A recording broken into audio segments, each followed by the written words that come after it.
Good afternoon, and I want to welcome you to this session of Solutions. And we are definitely dealing with Built Black for Black, We Free Us. And we are going into a deeper consciousness as we're talking about the idea of what we are building, and we are definitely building something as people are looking at going ahead and getting their businesses started. I wanted to go ahead and start today with a video, and that's going to take the majority of our time. As you know, our sessions are from 12 o'clock until 12:30, that 30-minute window, hopefully where people can actually take their lunch break and be able to participate and then still have a little bit of time where they can do whatever they want to do.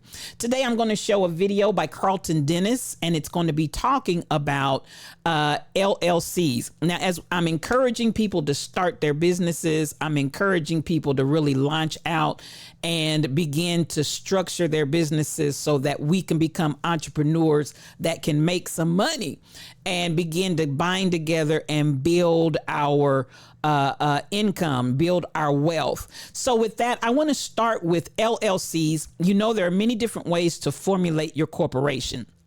I want to encourage people before they actually go out and start doing business, get the particulars of your paperwork together. I know that just this past weekend, SK 8843 filed for her LLC paperwork, and she's got everything that she needs to get started. Some of you may be at that point where you're ready to technically and legally get yourselves together.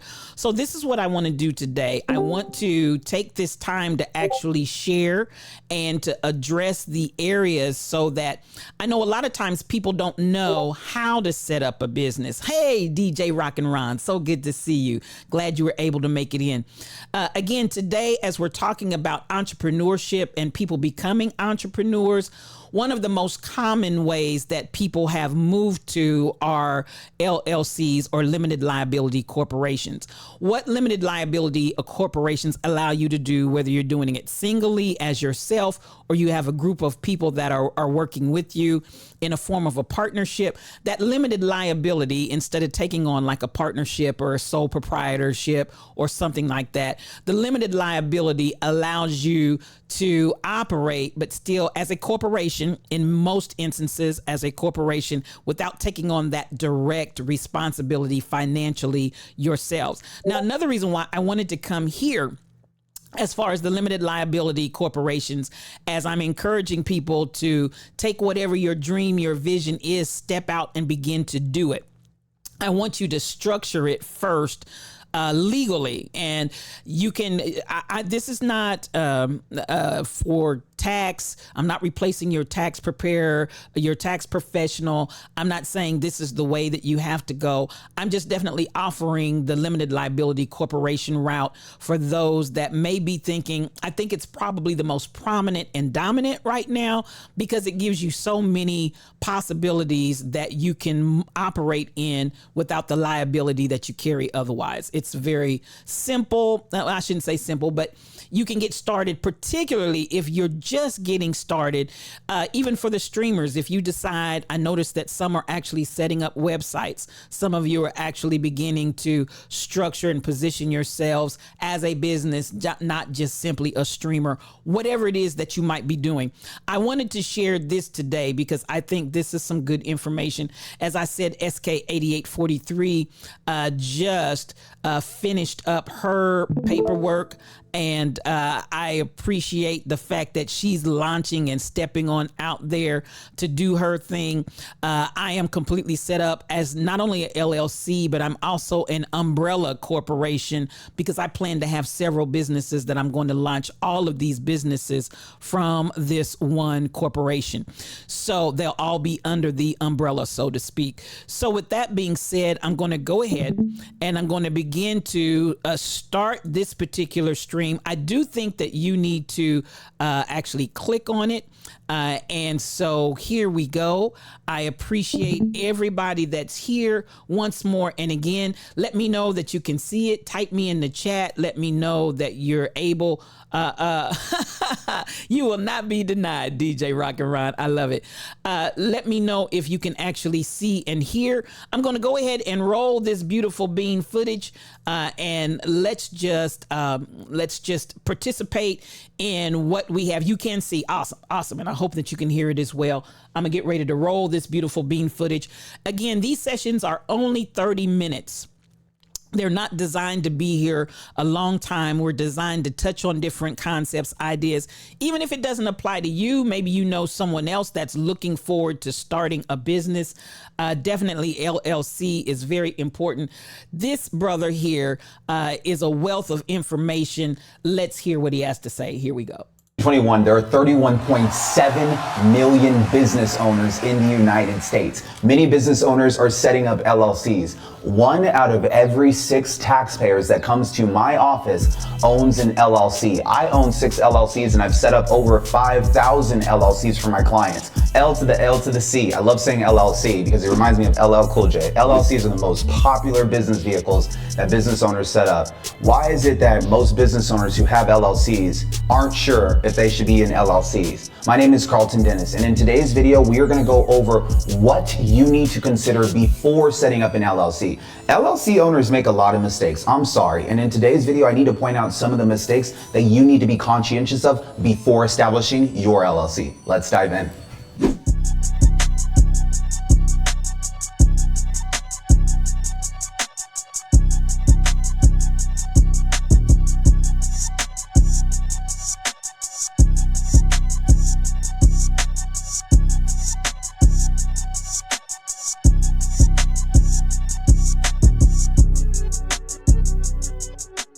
Mistake number 1 is not knowing the type of income you're receiving prior to setting up your LLC. This is really important, and the reason why is because there are 3 different income types you could be receiving, and it could determine whether or not you need an LLC versus an S Corp or a C Corporation. The 3 different income types that you need to be familiar with are: number 1, ordinary income. Ordinary income is everyday income that you work for and is typically in the form of W-2 wages or 1099 compensation. The next form of income is passive income. Passive income is income you technically do not have to work for. Typically, you're familiar with passive income from investment properties or interest that you earn off of the money that you have in your bank account. The third type of income is portfolio income. Portfolio income is typically income that you receive when you decide to sell capital assets or if you have capital gains tax from the sale of a rental property. These 3 types of income are important for us to know because it can help us decide whether or not it makes sense for us to have an LLC. So let's talk about it. Number 1, passive income. If we have passive income, what we have to understand is that passive income is not subject to Social Security tax or Medicare tax that ordinary income is subject to. So when you think about it, it may not make sense for you to worry about whether or not you have to eventually transition your LLC to an S corporation if you have rental real estate. If your income is passive, you don't have to worry about self-employment tax. So typically a lot of real estate investors will establish LLCs for their real estate holdings. So if you ever had the question in your head, why do people set up LLCs as opposed to C Corps or S corporations for their real estate? A big deciding factor around this is because real estate investors are not subject to the Social Security and Medicare tax that ordinary income earners are subject to. This leads me to ordinary income. Ordinary income is the income you're familiar with when you're working a job where you are putting in labor. Anytime you're putting in labor, you're gonna have to pay into Social Security and you're gonna have to pay into Medicare taxes. And if you decided to become a business owner, that means you pay into self-employment tax. It's been talked about in all of my YouTube videos if you've seen them. Now, one thing that you have to understand about ordinary income is that ordinary income, you will pay 15.3% self-employment tax, which is your Social Security and Medicare, but then you will also pay your federal taxes and your state taxes. So knowing that ordinary income is subject to self-employment tax, federal tax, and state tax, we have to define what type of business owners need to know that their business is actually ordinary income instead of passive business. Let's talk about that. I have clients all the time that'll get on the phone with me and tell me, Carlton, I have a passive business. I started Amazon automation. I'm doing Amazon FBA. I'm selling products on Etsy. I have my online shop. Any of these clients that I talk to that have these businesses that are very automated had to work to get to a place where their businesses are automated. They sat on the computer, they figured out how to put up ads, build their website, hire the contractors, and someone else is doing the fulfillment and dropping off the orders to the house. That is a business that requires work. And if labor is involved, we are subject to Social Security and Medicare taxes, federal and state taxes. So I just wanted to make sure that when we go into setting up a LLC, that we also understand which type of businesses are ordinary income businesses and truly understanding what would be considered a passive business.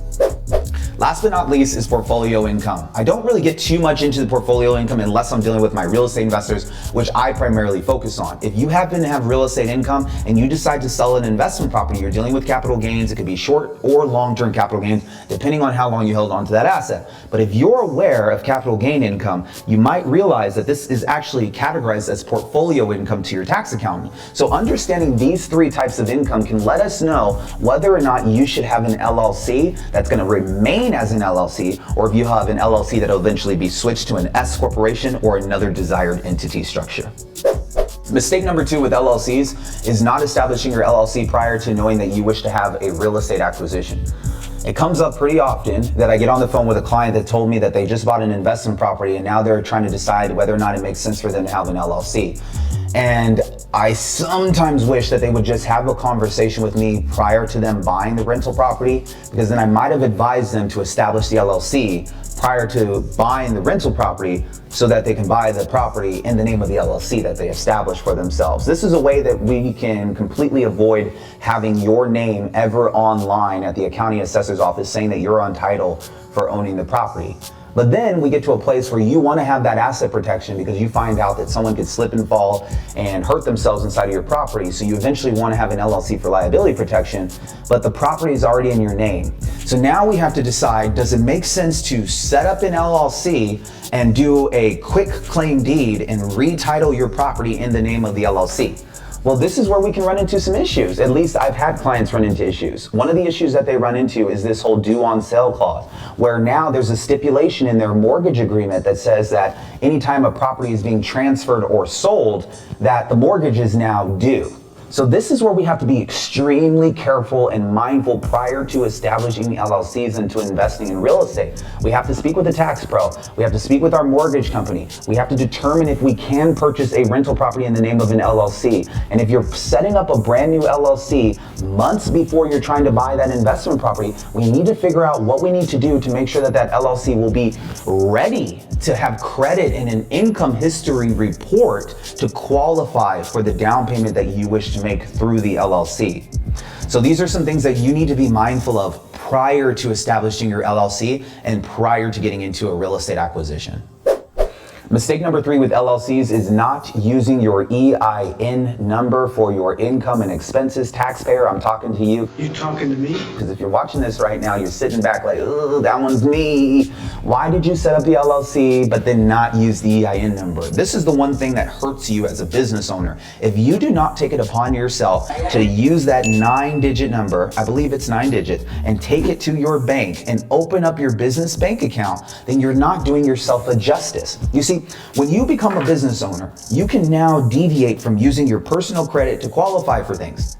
You can now establish a business credit card and start purchasing items underneath your business account. But getting to a place where someone wants to give you a business credit card is another situation. How do we get to a place where someone wants to give you a loan or give you credit? Well, I want to see an income history report if I'm a lender. If I'm a bank and I can see reports showing me income coming into your bank for your business and expenses coming out of that same account, then it's easier for me to justify giving you a line of credit or giving you a loan.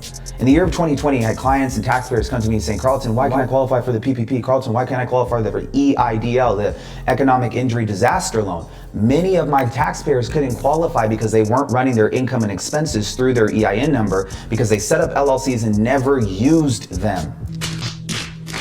This sucks because now you're in a position where you really needed that money, but from a business perspective, you didn't do all the steps that you needed to do to put yourself in the best possible position. So what we do is we turn to information. As a part of watching this video and a part of being on my channel, we want to adopt information so we can become savvier taxpayers. And that's the goal of this entire channel, just to make you that much closer to becoming financially free. So one of the things that you need to make sure that you're doing is if you have a business with an EIN number, go to a bank that you feel comfortable with, set up your business bank account associated with that EIN number, and start allocating the income that you have and the expenses that you have going back to January into that LLC. So that way you can account for those income and expenses according to your business. All right, you guys are enjoying this? Let's keep going. Mistake number 4 with LLCs, not knowing what type of forms that you're supposed to use now that you're a business owner. This one is one that I can't really blame you for because no one's teaching you what type of forms you're supposed to use. Most CPAs aren't doing tax planning, which means they aren't sitting down and educating taxpayers on, hey, this is this form, hey, this is that form. Most of them don't provide those types of services yet, but they will. What I will say is if you're in that position where you're not getting that level of coaching from your CPA, he's truly just filing your tax returns, then you may not know what type of forms that you're going to be filing inside of your tax returns in your first year of business. You have to find out the hard way after you've already paid some taxes. So what we're going to do is we're going to go over some of the forms that you need to be mindful of being self-employed. Let's talk about it. Form number 1, the Schedule C. Schedule C is only present if you are a sole proprietor business or you are a single member LLC. Well, the reason why the Schedule C is utilized is because the Schedule C is one of the easiest forms that a taxpayer can fill out to report their income and expenses. A Schedule C is just one page. It's a federal return, which means it goes inside of your 1040 tax returns. And it shows the government all income items and all expense items and what you profited, which means after all expenses, what you profited at the end of the year. So the Schedule C form is just important for you to remember, but what I want you to remember is that is a letter. There are tons of different letters that you could have inside of your tax return. Schedule C is for 1099 income that you earn in excess of $400. The next form that you need to understand is going to be the 1065 form. If you decide to set up a partnership, which means that you have a multi-member LLC, whether it's you and a spouse, you and a relative, you and a business partner, you no longer file a 1040 with a Schedule C, you file a 1065 and you'll have a K1 form that gets filed in your 1040.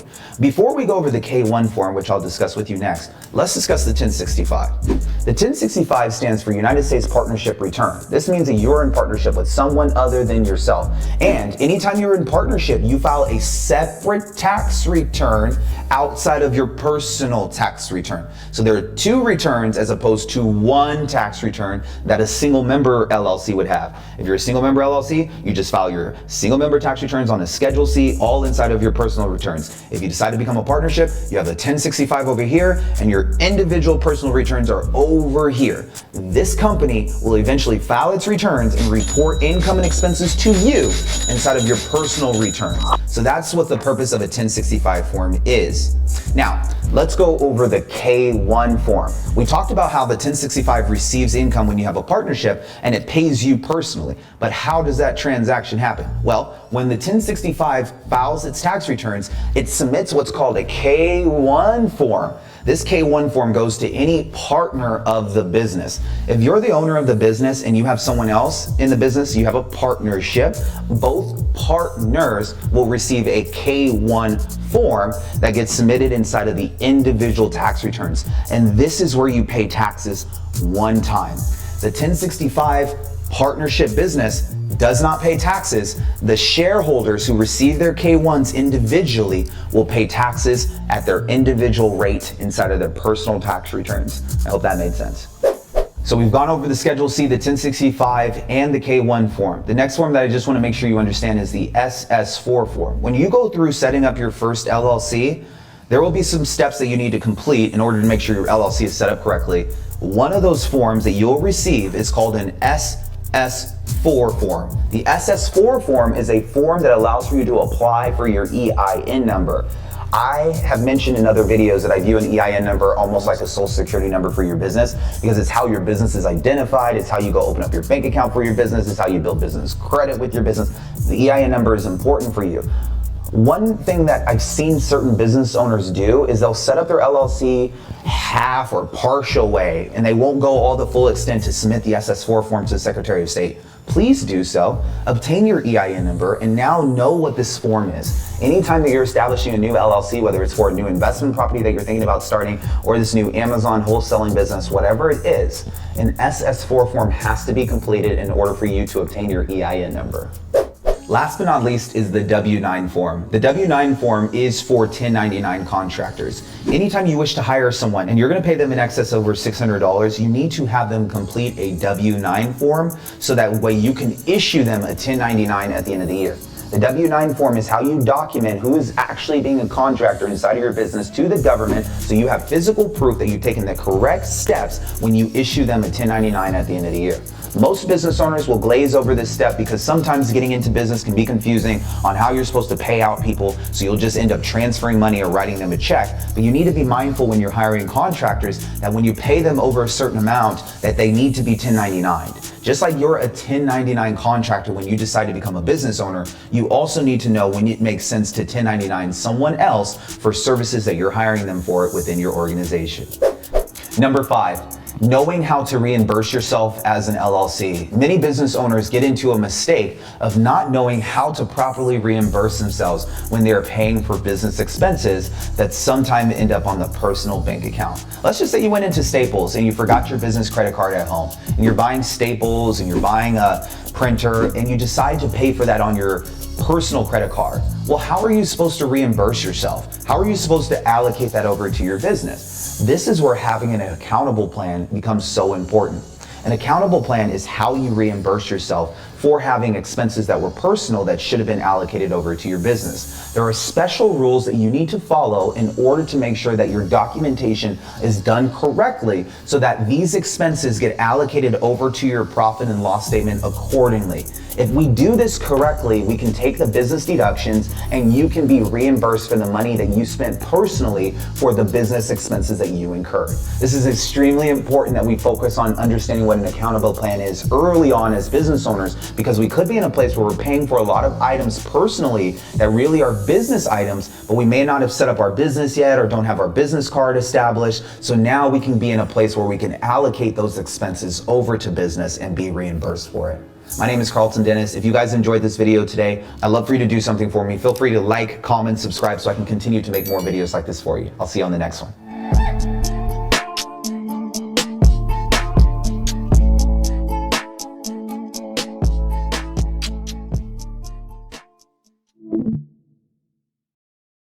Now, whether you're an artist, a musician, a music exec, a song.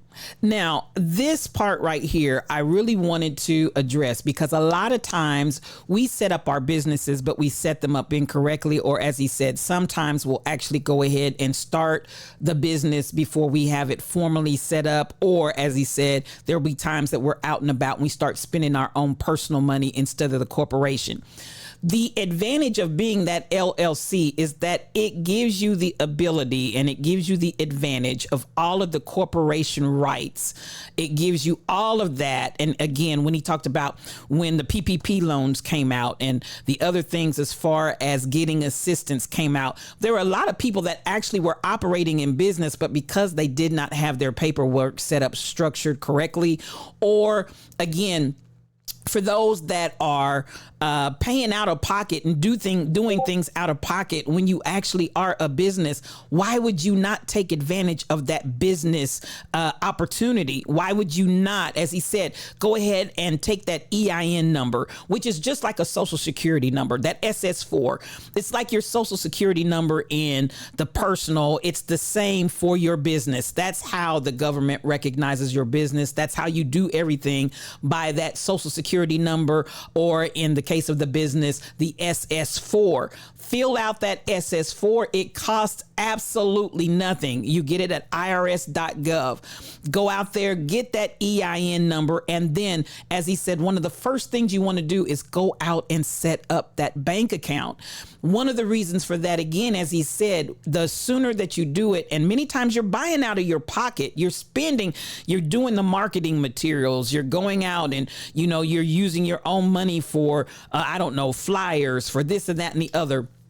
All of that can be covered by your business, even by having an accountability plan, an accountable plan that says how you will be reimbursed in the instances where you do pay out of pocket. How will you, as a business owner, reimburse yourself? But you need to have that accountability plan. These are the places that many times we get caught in our businesses, get really, really kind of bogged down and in a situation where they're in a problem because it wasn't structured correctly from the very beginning. So if we look at that again, let's look the SS4. That's one of the first things that you want to do. Go to irs.gov, get that number. It doesn't cost you a dime. It doesn't cost you a dime. Take that EIN number, then set up and whatever the name of your company is. And again, we're talking about LLC, limited liability corporations, which are totally different than the other elements, but it gives you the ability to be considered and have some of the blessings of a corporation, but almost as an individual, just not carrying all that personal liability. Go to the state Secretary of State, go ahead and register that entity, then go to the bank and set up a bank account. Because again, it also positions you not only to be able to spend out of that bank account and so on and so forth, and have an accounting of where the money, how it came in, how it was spent, but again, it starts establishing that credit that you need so that you can get those business lines of credit, where you can actually get those business lines of credit and put it on your business card, put it on, whatever you need to do so that it's getting it out of your pocket and it's accounted for. And then again, when different programs come available, that is how you are eligible through having had your business set up appropriately. You become available. As he said, a lot of businesses, and I'm sure a lot of black businesses, when the PPP loans came out, a lot of them probably wanted to and were, if they had been set up correctly, eligible for those loans, but because they had not done those necessary steps, they were disqualified from receiving those loans and that assistance. Then he talked about the C form, Schedule C. If you're an individual, a sole proprietor, or if you're a sole LLC, you're the only person involved, you want that C form. And then again, going on and going to where you have the partnership form, where they get the K1 to all of your partners, being able to identify which of those you use. It's not complicated. You just need to be clear. And again, if you set it up right from the beginning, it makes all the difference in the world. Now, with those 4 minutes left, I always like to give you some time. I probably talked longer than I meant to, even in going back and refreshing and recapping. But as we're talking about black businesses, especially built black for black, they get us on the paperwork. They get us on the technical. They get us on the technicalities. That's why I kind of wanted to start here today, even knowing that some that have been coming in that are not here today, but have been coming in, some have actually set up their LLCs or set up their businesses. I want us to be clear. I don't want to get caught. I don't want us to get caught with our pants down because we did not do the paperwork or we did not do it correctly. I'm not doing this from a professional consultant side. My license, again, are no longer in effect, but the information that this brother shared was right on point. It was excellent. It was good. There's ain't no shame in the game sharing good information so that we can know. When we know better, we'll do better. If either of you want to interject something or ask a question or want me to come back and bring some more information or bring someone into the space that is licensed, because I'm not currently licensed. So again, I'm limited on what I can say in advising, but I can definitely share information and share the truth. Do either of you have anything based on structure and setup of businesses that you'd like to interject, ask questions, or whatever the case may be, or request that I bring somebody into the space? Just go ahead and unmute yourself and you can talk, or you can chat in the chat box if you like, whichever way you want to go. Great afternoon, my sisters. Hey. I just want to know, I do have a question. What would be the purpose of having multiple LLCs? I heard him say he had about 6 of them. Yes. I personally am set up. That's what I mentioned earlier about an umbrella. So I have several different things that I do all under the umbrella of Boss Energy LLC. Boss Energy LLC is my umbrella. But then I also do music, DJ Rock and Ron. I'm a composer and a songwriter. So I have a segment that deals with that. I also provide for those that are doing their funeral planning. I have the ability to set up completely as a designated intermediary, almost like a proxy. I have the ability to go in and make people's funeral arrangements. That's a different organization. Then I have what I do with the Lion's Den and what I do with the Institute for Higher Consciousness. That is my teaching platform where I go in and I actually just teach the boss energy concept, and I've structured that so that it's an institute that stands alone. So I have all these different entities and businesses that all operate under Boss Energy LLC. And so what I do, I'll do them as a DBA. And I can tell this because this is literally what I'm doing. I do them as a DBA, doing business as, and not formally structured. Some of them, the ones that are actually generating income, they are LLCs and they are actually formulated under Boss Energy LLCs, but they're also able to hold their own assets. So the reason why I have it where they can hold their own assets, say if Institute for Higher Consciousness for some reason ran into a problem with someone that wanted to sue Institute for Higher Consciousness, the only entity that you can go after is Institute for Higher Consciousness if that's the entity that is in the paperwork between myself and whoever the end person is. They don't get to sue everything that I've got. They get to sue, and I'm just using that as an extreme, but I think it's kind of easy to see it from that standpoint. If they're going to sue anything, they're not going to get to sue my business for the funeral home company. They're not going to get to sue and get the assets of my songwriting and publishing. They're not going to get money from that. They're not going to get money from all these other entities. They can only sue that one particular entity. But they also, say, Institute for Higher Consciousness, to let's take the idea of when you say how much money is being held by Institute of Higher Consciousness. I can set a threshold that when I hit that threshold, I can transfer assets over to Boss Energy so that if you're going to sue LLC, Institute for Higher Consciousness LLC, you're only going to get what's being held by Institute for Higher Consciousness. And then I'm constantly looking when it hits a certain threshold and I'm transferring those assets over to Boss Energy. And it's not illegal. It's what businesses do all the time. But I'm just kind of using it as an example because I think probably the easiest and quickest way people can grasp that idea is when it comes to a lawsuit and somebody filing a lawsuit for damages or whatever the case may be. But it's not only for that. But that's just right off the top of my head, a way that you could see why there's a benefit to having multiple different companies under an umbrella, and that you can have as many LLCs as you want. You don't even have to have them connected. I just happen to have mine connected because I want to have the ability to look at the moving parts and all of that under Boss Energy. Because what's the flip side of that? Say that I'm going somewhere and let's say for a loan, say I want a loan and I want to show more assets.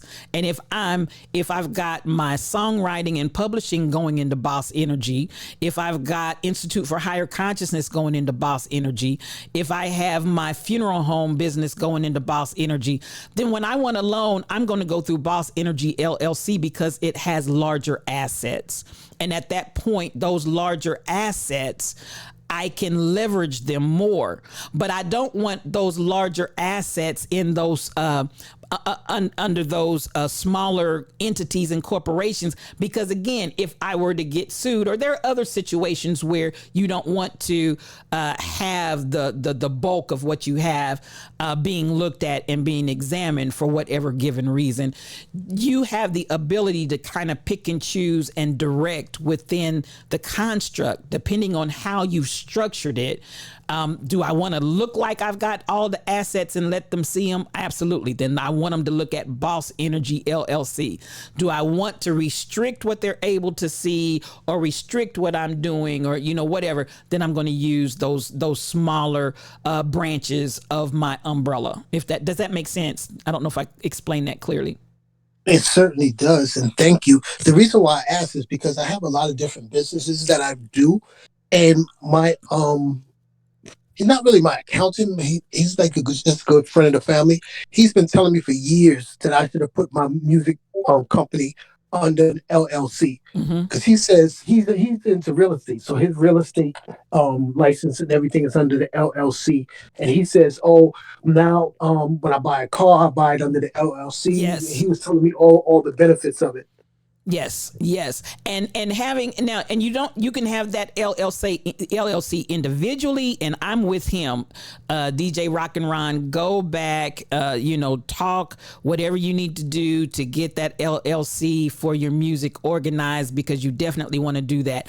I choose the umbrella method because it allows me to move my assets around. If you're tracking on that concept, I can move my assets around. I have that umbrella, Boss Energy LLC.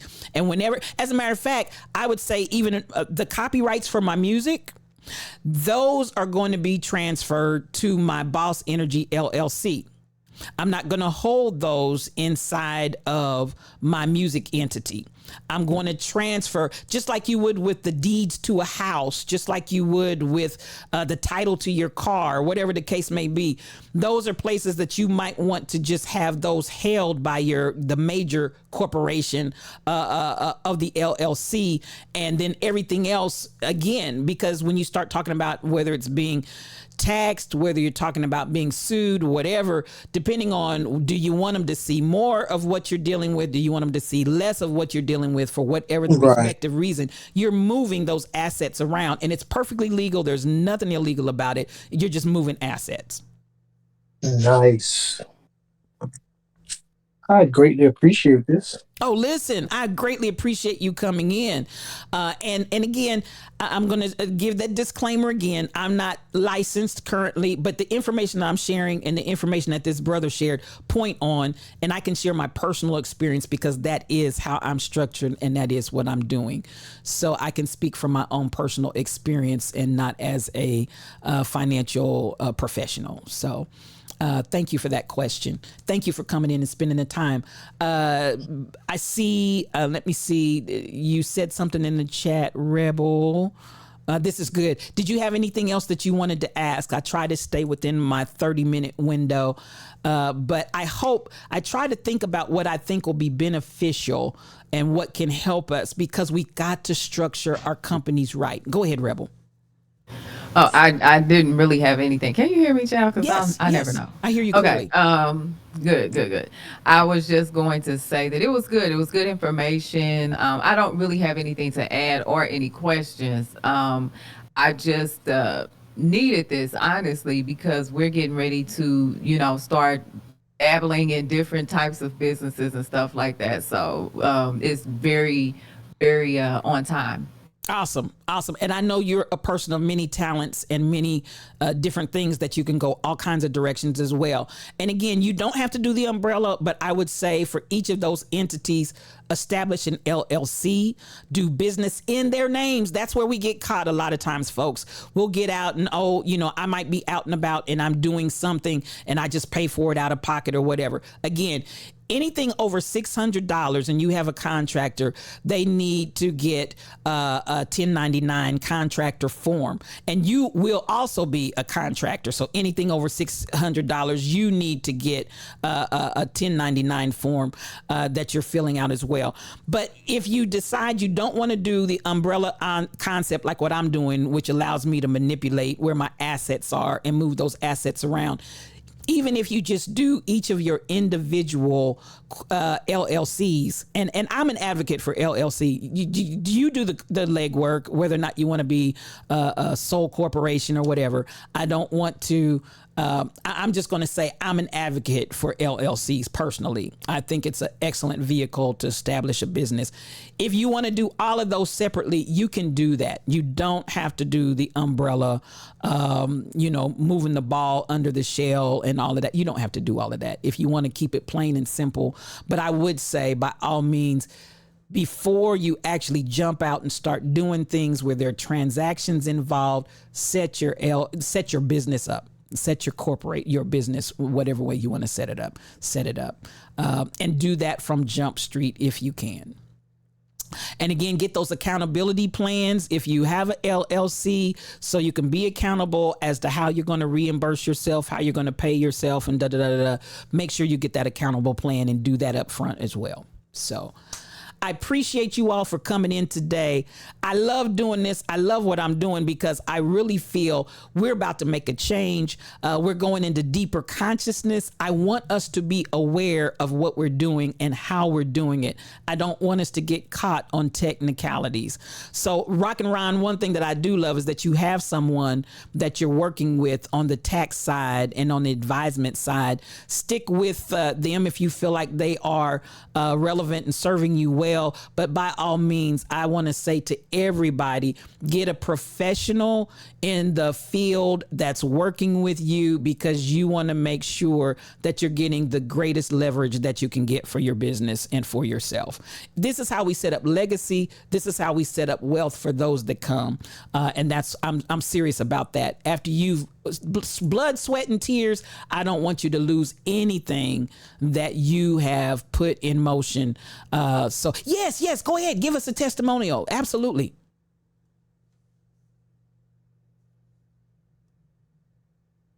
I forgot how to unmute my mic. No worries. All I'm going to say is, ooh wee! Thought leader, you have set the trail, and I'm following in those footsteps. And sometimes when you follow in footsteps in unfamiliar territory, you don't know what's going to come your way. I went to get an oil change about a week and a half ago. And when I picked up my car, she says, "Oh, you're going to need some front tires because your front passenger tire is bald." It said it's a nail in your back tire. I'm like, what? Because I just got these tires. So I went to Sam's Club to order some tires, and they said, "Oh, the tires are not in. We're going to have to order them. They're going to be in for a few days." I was driving around on bald tires, and God had just covered me in a way I couldn't even imagine, because just as we were driving, my wife and I were going to an appointment in the rain. And when I say it was raining, it was one of those serious rains where the speed limit is 65 and we was going like 40, because I was like, nah, this rain is serious. This car came flying past us doing about 80, blew past us, and he blew past the car that was in front of us. And I told Carl, I looked over to her, I said, "Babe, watch this." I said, "This is not going to end well." He blew past the driver in front of us. I don't know whether he clipped the other car or if he made the other person nervous when he drove past them so fast. That car slammed on the brakes. I said, "Oh my God, it's about to happen right in front of us." And the car started swerving, and then it just started spinning. When it started spinning, I said, "Oh boy, here it is." And it slammed right into the divider. The only thing I saw left of that car was from the back seat to the trunk. The whole front of the car was gone. Ooh. I don't know whether the person lived or not, because the truck that was behind me pulled over to check up on them. So I didn't stop. I just wanted to make sure somebody stopped. Because if he hadn't stopped, I was going to pull up ahead and then pull it in reverse on the shoulder. I was like, "Are you kidding me?" And this is the second time this has happened to us, because we were driving back from Georgia, and my wife and I, we had just switched because I was doing most of the driving, but I said, "Listen, I'm getting tired. You take over." Yes. But I didn't nod off yet. I was still talking to her. So we were in the left lane. There was an 18-wheeler in the left lane, and then there was a little car on the right lane, like a little Corolla. Mm. So I told my wife, I said, that's weird. I said, you usually don't see the trucks in the left lane because when they have to move over, they don't usually see the cars if there's a car on the right side of them. I said, that's a little weird. So when I saw the truck put on the turning signal, I said, honey, pump your brakes for a minute. And she was like, why? I said, because that truck does not see that little car that's over there on the right. And he already put on his turning signal. And exactly the same thing happened. He kept coming. He hit the car. The car tried its best to stay under control. And all of a sudden, the car shot off to the right into the trees. And when I tell you, I could not see a thing. All I saw was smoke. And we were right before we got to the Washington Welcome Center. I had a few weeks before that, I had torn my meniscus playing basketball. So I had this big brace on my knee. I jumped out of the car. I ran to the help center, to the Welcome Center. Couldn't find an officer, a nurse, couldn't find anybody. I was just in there yelling, somebody help, somebody help. They were looking at me like I was crazy. Nobody would even come and say, what happened?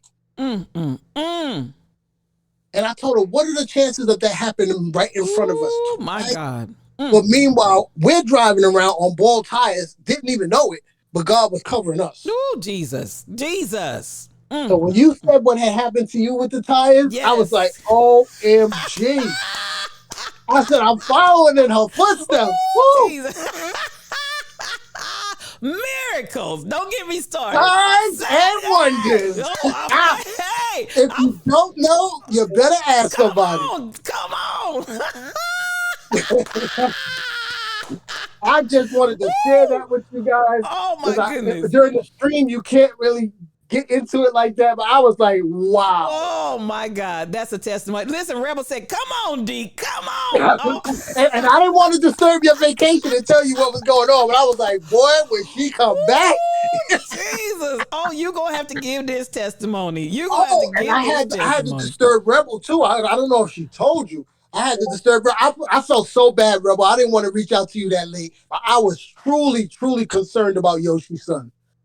Oh, boy, I was concerned. Because that was not like him at all. I was like, wait a minute, something is going on. I need help. Yes, yes. And that was not my area of expertise. I was like, somebody help. Oh, DJ Rock and Ron, I'm telling you, God is God is positioning you right now, my brother. And listen, stuff that you said, that's not my area, honey. It's about to be your area. Because listen, Right. Because I used to listen to Bishop T.D. Jakes when I wasn't going to a physical church. And then one thing I picked up from him, he said, when something bothers you about a church, that's usually the area where you need to be to help fix it. See. And I was like, what? Because when I used to go to church, that was one of the things that turned me off from church. When I used to go to church, I used to have our younger son with us when we go to church. And he was heavily into church. They used to call him Little Deacon. He'd come in, he would ask for a program. He would go sit up there with the deacons because his grandfather was a deacon. And he would come to church and the ushers would never give him a program. And I'm like, wait a minute. What is the problem with giving him a program? But when the guests come in that only stay for 10 minutes and they leave, you give all of them a program. Come on now. Come on. I said, why do I have to come in here every Sunday and be aggravated? Before I even sit down in my seat. Lord Jesus. And then I was like, but then my wife was like, well, maybe you should join the ushers board. I said, no, because it'll be a real problem. It'll be a real problem. Because I'm quiet, I hold my tongue, but when I had enough, I had enough. It is gonna come out. Listen, I'm not mad at you. Enough is enough, and too much is too much. Yes, I almost had a fight with the Ministry of Music, because this gentleman, he was determined to break up our choir. Wow. Because we were the choir that was thriving the most. In our church, it was 5 choirs, one for each Sunday. Yes. Our choir was thriving the most. And I don't know if he was jealous or what, but let me tell you what he did. We used to rehearse on Tuesday. He gave us 2 brand new songs to rehearse. And he said, we're going to sing those songs on Sunday. First of all, who sings a brand new song on Sunday if you just rehearsed it on Tuesday for an hour? But I was like, all right. So I'm listening to the song Wednesday, Thursday, Friday, Saturday. Make sure we ready. Make sure we ready. On Sunday, he starts playing one of the songs, but the song he's playing is not the song he's telling us that he's playing. If you know what I mean. He was playing like the music for We Are Wonderful, but the song he's telling us to sing is another song. I'm like, the song you playing? What are you talking about? Wow. Oh my God. I got so mad that tears started coming down my eyes. I had to leave the choir stand and go downstairs because I was about to set it off in the church. I was like, I got to go. I got to go. Because the pastor already asked me why am I packing sitting in the church. I was like, because that's my profession. I said, I'm not coming in here without it. Because one time I was the spiritual leader of that morning. I was giving welcome to people. He was like, I sat back down. He said, was that your cell phone I saw on your hip? I said, oh no. I said, that's my Glock. I said, that wasn't no cell phone. I said, no, my cell phone right here, sir. The deacon's locked and loaded, baby. You better believe it. I said, oh, I'm not coming in here without that. No wonder you call yourself Rockin' Ron. Oh, Jesus. I was like, oh no, I ain't coming in here without that. Oh, Lord. No. Oh, Lord. DJ Well, I just want to thank you guys. You guys are amazing. Absolutely amazing. I appreciate you. I absolutely positively do. And thank you for your tenacity. And I brought you in another way. You should not have any problem coming in to the stream. And I appreciate you. You just don't know how much, both of you. I appreciate you both. It means the world to me. And we're just going to keep building. We're going to keep sharing. We're going to keep talking. And hopefully we're going to get this. Because listen, we are the change. We are the change that we want to see. Listen, DJ Rockin' Ron, blessings on your business, blessing on your music. And by all means, go ahead. If you haven't already done so, get yourself structured and organized and get your businesses operating. Because I can see many of us have several businesses because God has gifted us with so much. The things that God puts in your heart to do and put out there. Cover yourself, do whatever you need to do in the way of copyrights and this and that and the other. But honey, work your jelly.